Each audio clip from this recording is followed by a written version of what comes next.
So while it looks like Lynette has fixed this whole mugger scheme for now, there is a key character that's probably going to be the one that pulls out the Jenga block from this whole plan, and that's June.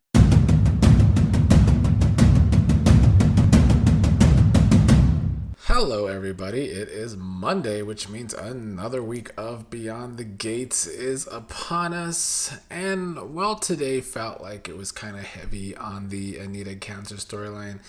It also felt like there was a ton of other stuff going on. Some good, maybe not, some not so much. But I think it was an overall enjoyable episode for me today. Of course, I am most interested in the Hayley and Lynette storyline, which got a lot of play today, so that helped, and that will probably be the story I start with today. Randy started the episode at Orphe Jeans with June. We had a June appearance today, so some of you in the comments will be happy that June was on today. Naomi also started today's episode at Orphe Jeans. She's been worried about Jacob going undercover, flashed back to them talking about the burner phones and all of that. That's when my girl Lynette came in, looking very concerned about Hayley, or at least pretending to be very concerned about Hayley to Naomi and about finding the mugger.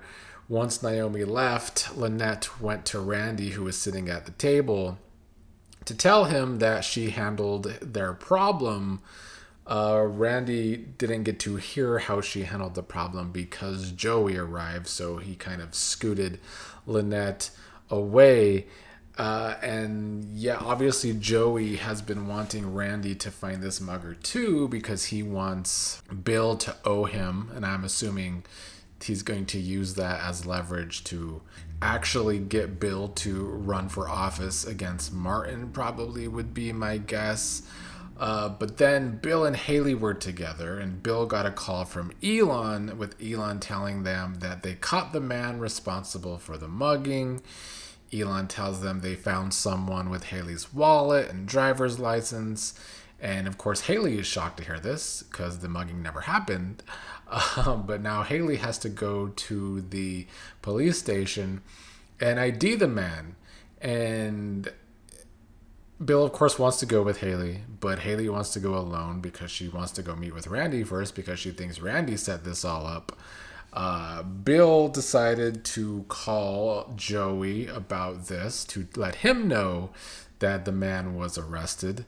Joey was very disappointed to hear this, although very interested to hear that the ring was not found. Joey called Malone wanting more information, and I think this might be Lynette's way of problem solving for now, but with so many people involved, I think it's not going to work out in the long run, at least not this part of the scheme with Joey and probably Malone involved. Hayley met up with Randy, asking him if he was the one that got a guy to take the rap for all of this. Randy told Hayley it wasn't him, it was you know who, and she doesn't do anything for free. Randy was trying to warn Hayley that Lynette is going to use this to put a tighter leash on to Hayley. It's funny that the scammer is getting scammed by Lynette here. Randy thinks that Lynette probably slid the stuff into this homeless guy's pocket and called 911. Lynette ends up, I think it was from Lynette, someone texted Randy a picture of the man so that Hayley could point them out of the lineup. It had to have been Lynette because who else would it have been? So Hayley did go down to the police station and identified the guy for Elon. Hayley, of course, did her whole spiel, her whole dramatic spiel about how upset she was about this whole situation, but now she's going to feel safe, and she's sad that they didn't get her ring too, but the homeless guy probably unloaded her ring first, and she thanked Elon just so much. Of course, Lynette arrived at the police station as well, And Hayley, not so happy to see her right now. She had a flashback to earlier in the episode when Randy warned her that Lynette is going to use this guy to tighten the leash on Hayley. And right now, even though Hayley and Bill are going to be moving out of their hotel room, Lynette has convinced Hayley that she wants to stay in her fancy hotel room. And I guess Hayley's going to pay for it. So Lynette is scamming the scammer very well.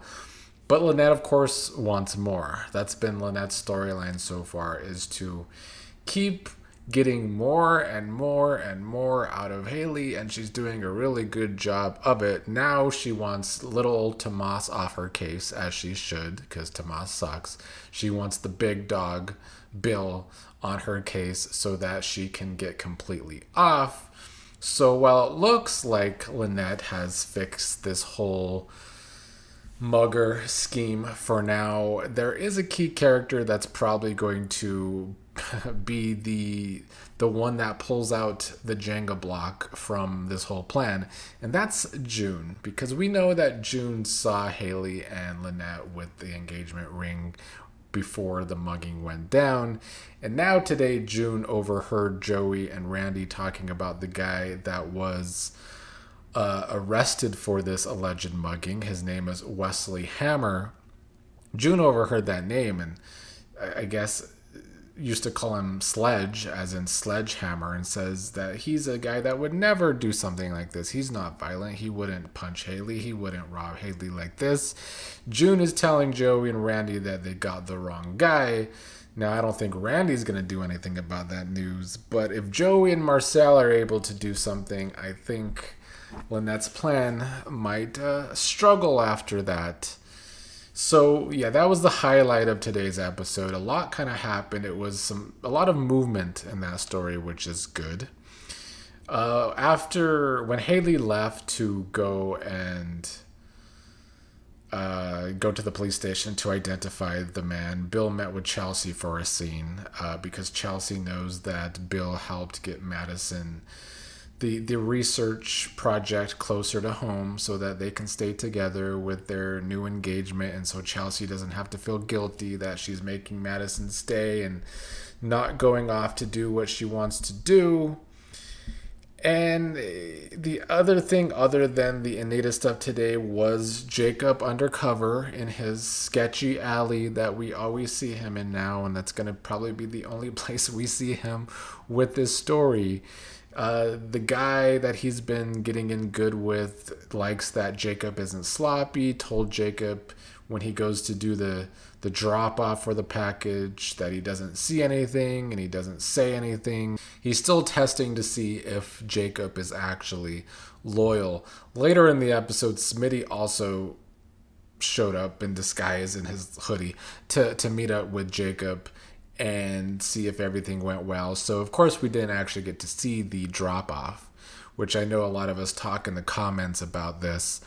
And I do fear that this Jacob storyline, investigating the Impaler, is going to end up being more boring than good, because we're going to miss bits and pieces of the storyline because they're not going to show us it for whatever reason. Like, I guess they need to get another set other than just this alley if we're going to get more out of this undercover storyline today. What also struck me as odd is that by the end of the episode, Naomi's getting a text from Jacob's burner saying he misses her, but I could swear that Jacob was very, very controlling about their burner phones only contacting each other if it's an emergency. So was it really an emergency after one day undercover to tell Naomi that he misses her? I don't know about all that. So it was an odd choice, I guess. And it kind of makes me just think that Jacob isn't ready for this undercover work, I guess. And then, of course, most of the rest of the episode focused on Anita. It also kind of focused on Samantha, who I guess came home to see Kat visiting Martin and Smitty. She didn't seem very excited to see Kat. Maybe she didn't want to do anything about this cotillion. Martin and Smitty were upset that she's behind on something in school. Samantha was saying she can't focus with everything going on with Anita. Martin was saying that Samantha's juggling school, Chelsea Cat, the cotillion, and the clinic, although we haven't seen Samantha involved with the clinic in months now, or at least 2 months, 1 month. It's been a long time, even though it was her idea. Leslie's kind of taken over that. But by the end, Martin was not the overbearing father for once and just helped Samantha get an extension on her science tests or whatever subject it was. And then Nicole and Danny talked about Anita collapsing the other day at the country club. And Anita told the whole family she's going public with her cancer before these rumors about her keep spreading. So we saw Anita live with Gayle King to talk about her cancer. And I think the messaging for this entire storyline has been to make people want to get tested more often. They've done a good job as a show promoting the Know Your Lemons website or app or both. So yeah, the Anita stuff, it's good. It's just not something I can really deep dive into talking about. But I did enjoy these scammers today. They've become my favorite part of the show right now, that being Randy and Hayley, and of course, most importantly, Lynette. So a good episode for them, even though their scams are going to fall apart because Joey's involved. But more importantly, because June's involved, apparently. I think June is going to be a key for that storyline, just like June might also play a key in the Impaler storyline. They kind of teased her involved in that storyline too. Let's just hope that storyline can get a little more exciting. It's not just Jacob in an alley talking about what he did. Maybe we can actually see him do more things. Here's hoping, although I don't have my hopes too high in actually seeing that transpire.